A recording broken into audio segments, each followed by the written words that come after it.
Hello everyone internet and thanks for tuning in. I'm RyuKiva of RyuKiva Toku. And welcome to another episode of Toku Bros. And I'm your co-host, Dragon Zeron of the Tokusatsu Media Center. And this is Sentai Talk. Careful go! Ah! Alright, fair enough. So, Sentai Talk. We are doing episodes 23 to 26 of kiramager.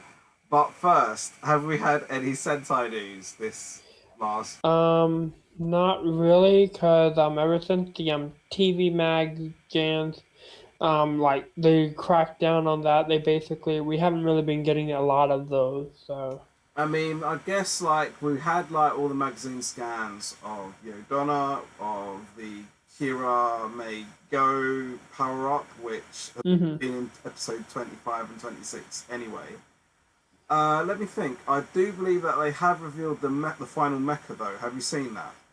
Yeah, the Phoenix one, right? Phoenix one, which ironically is part of the power up anyway. Mm-hmm. Let's see, what else might have they possibly revealed?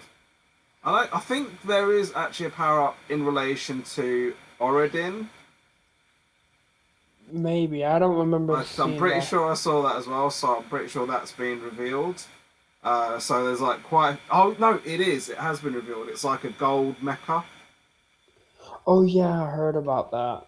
Yeah, Yeah. so we've had that revealed to us, and then there's all the Zenkai stuff going on. I mean, my best friend, my lovely best friend, Dukemon22, who I've not mentioned in a very long time, has basically gone on record saying that they are going to be making this like a proper anniversary power-up gimmick with like, and they're starting off with Daizujin and whatnot. I mean, obviously I'm always skeptical when Dukemon22 talks stuff. I mean, I will give him his props that in recent years he's actually been a little bit Somewhat accurate. but in years past, I mean, I am still waiting for Zio Flamingo, I'm still waiting for my monkey. So Dukemon22 isn't exactly the most reliable source, but that is what he has actually come out with. So, to see, again, I think the way he described, no, because apparently it's like, they're doing a little Jetman to Kakaranger tribute to begin with in terms of, I think it's like Gashapon releases or something. So whether he's right, I am definitely still watching you, Duke 122. I have not forgotten about you. So, any quick thoughts on Zenkaiger before we go on to episode 23? If that's what the case is, because I haven't really seen anything really, then I'm pretty down for it. I can't wait to see what comes of the Hydra. If it's actually going to be like a full anniversary show with characters returning and stuff, Well, again, this is Duke 122, so take it with a whole shaker of salt. Mm-hmm. Let's go on to episode 23. I believe I'm starting 23 and 24, right? Mm-hmm. Right, so episode 23, if I'm honest, this really felt like I mean, to be fair, episodes 23 and 24 to me felt like crazy fillers, but with episode 23, if I'm honest, it really felt like a bad filler with bad script. And didn't really teach the right lessons about, deception and acting. I'm pretty sure that the Monster of the Week was just a cliche and of like, some random in a suit, and the plot progression didn't really feel in the right direction. There's only so much slack one can cut for production costs cut in during COVID. Mm-hmm. I did like the animal style singing from Mabushina, even if it isn't my usual preference. So, do you remember this whole thing about Mabushina like putting on a performance and stuff? Yeah. I actually enjoyed her singing. It was not bad compared to her whiny voice, I'm not a big fan of her having the I think her style of voice in general is meant to be reminiscent of anime anyway, and then like this kind of like because ironically we're doing episodes 23 to 26 where they have actually been changing the end credit music week to. Mm-hmm.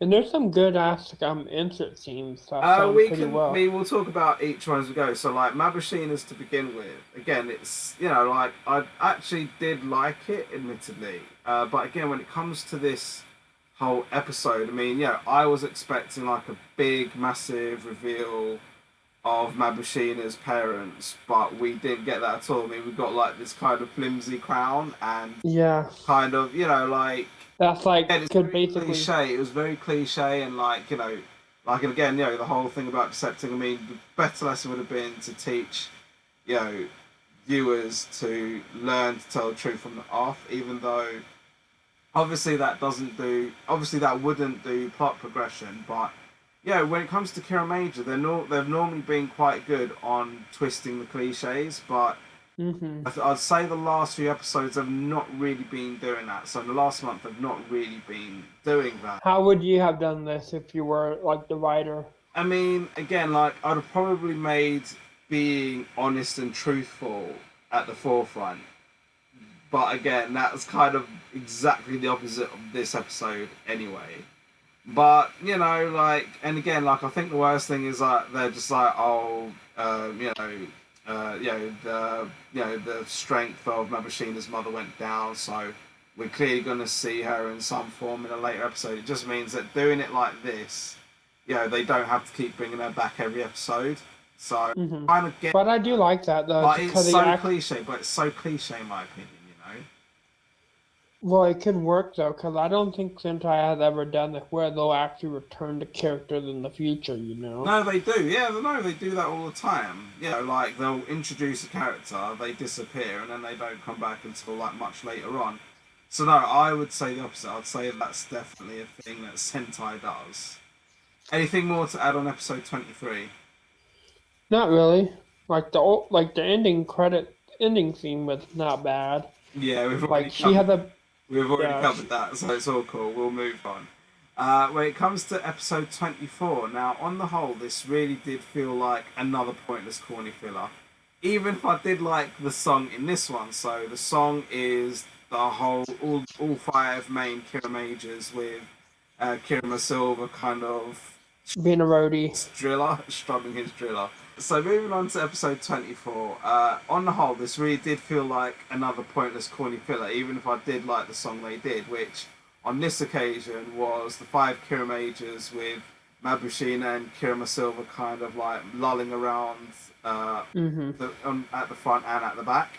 And did you know this is actually the writer of the song was actually the opening and ending theme singer, Takachi Deguchi and Yohei Onishi. No, I didn't.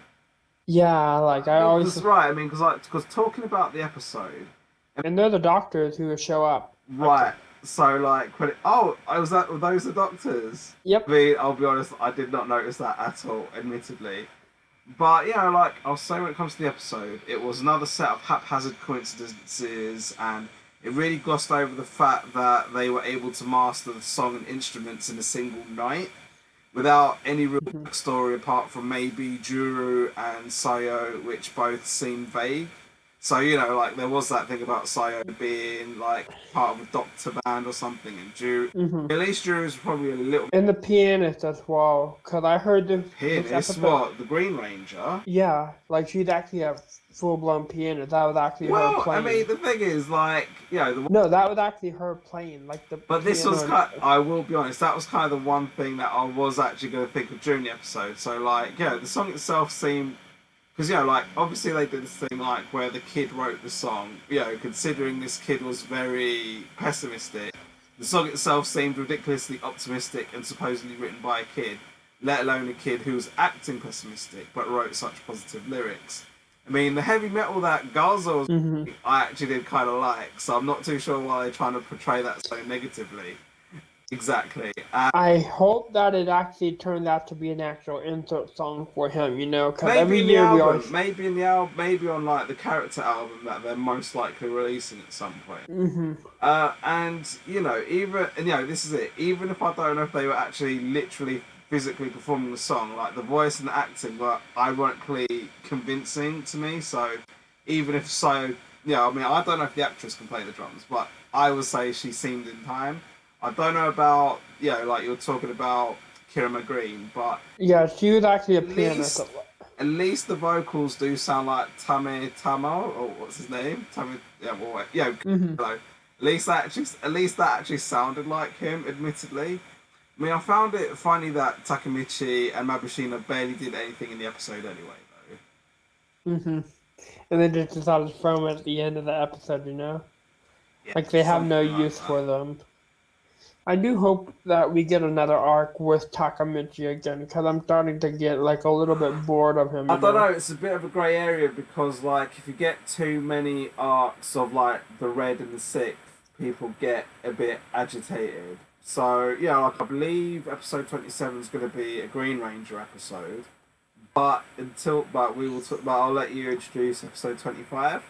hmm So in episode 25, we basically see Juru show up to this priesthood thing when they find this guy throwing bombs. And like basically the priest The was like, bomb. oh, Yeah, go on.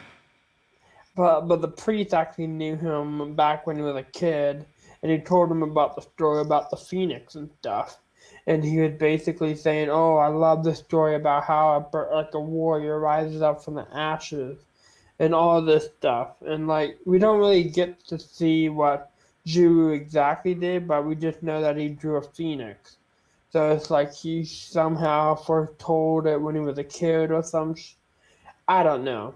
So and like and then basically as time the priest introduces this new girl, Yodo High, He didn't introduce her. She just turned up. yeah. Well no, he said it was an alien. No, So the alien. Right, this, I will be honest, when it came to episodes 25 and 26, it did kind of seem a bit mishmash and confusing. I mean, in episode 26, it is revealed that the alien he was talking about was King Orodin. oh okay. Yodonna was just some, because again, you do see him like, who are you?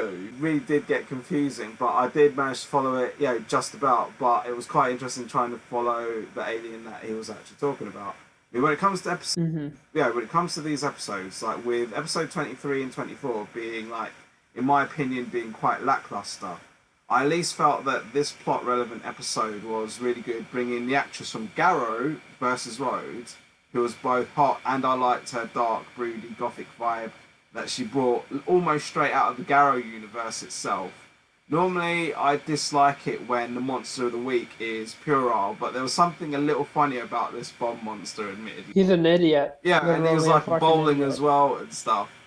But yeah, there was, like Gaza protesting against this like monster of the week. It was really building up to the main, like this is all like a build up to the main villain Yodon of Jotunheim. But Yeah, I wonder what he actually but the looks one like. thing I'll say, like, because we've got a lot of kind of shady shots, which is very reminiscent of Magi Ranger.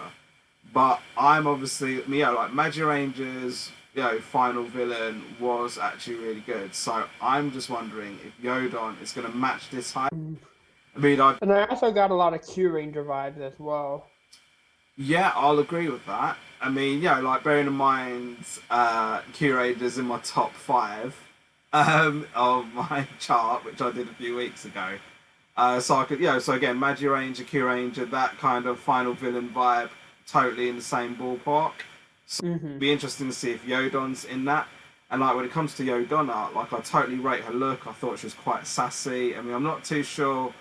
Yeah, like when it comes to those end credits, I'm not entirely sure how I felt about reintroducing character songs as well as using them in the end credits. But in this particular episode, we got Juru's song, which did remind me more of the Go Busters character album. Really, hmm so. He sounded a lot like a kid singing. Like his But singing his voice his was voice, but his voice himself sounds like a kid, so it kind of matches.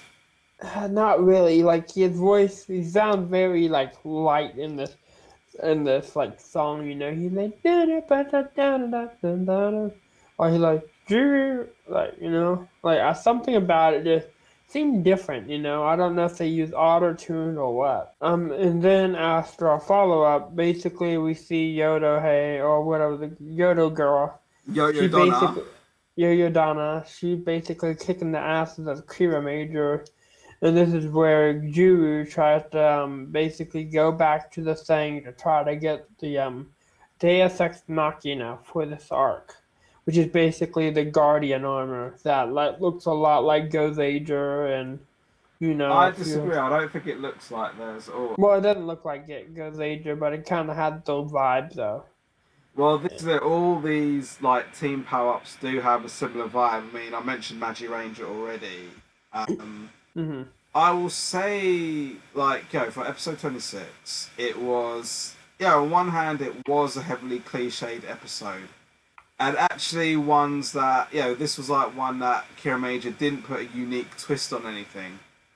And, they just went along with it. But it was everything from Donna not defeating them when she had the chance, their power up comeback with the Kiraful Phoenix Arrow. So we got Mhm. introduced finally. Yeah, right up to Donna and Garza teaming up in that very corny ending. I mean, I like most of it to an extent still, and I actually do love Tamitomo's character song in this one. So this one, he's got like a very R&B J-pop style song, Yeah, I like that. It's which very again, unique. it can't, I think that's something that you could actually hear out in the streets of Japan, and people wouldn't be any the wiser. But again, even that celebratory ending at the end of episode 26, again, it's so cliche. Like, there's a lot of cliche in this episode. And, Yeah. not very original writing, if I'm honest. Mhm. Like I do hope that we forgot to mention Yodo Dana. She has one of those changer things. Yeah, I don't yeah, I know, mean, that like was like, she has this really unique power. I mean, I guess to go into her character specifically, like, she has this power of making objects out of mud and doing the power up, powering up I got a lot of Die out Ranger of mud. vibes and Bandora vibes. I could see that. I mean, I'll still say, like, I think they jokingly called them zombie Muddites in the episode, and like I could see, like I think it's kind of a clever power up, but again, it's still a little bit cliche in my opinion. Mhm. Yeah, for me, I like to see if she gets a monster form or something.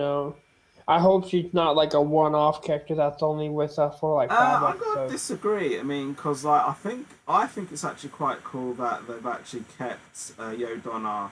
Well, they've got Yodonna as like human Japanese form, and I reckon just to kind of go along with you, I reckon they probably will give her like a monster final form. So, do you have any final thoughts on the 4 episodes that we've watched this last month?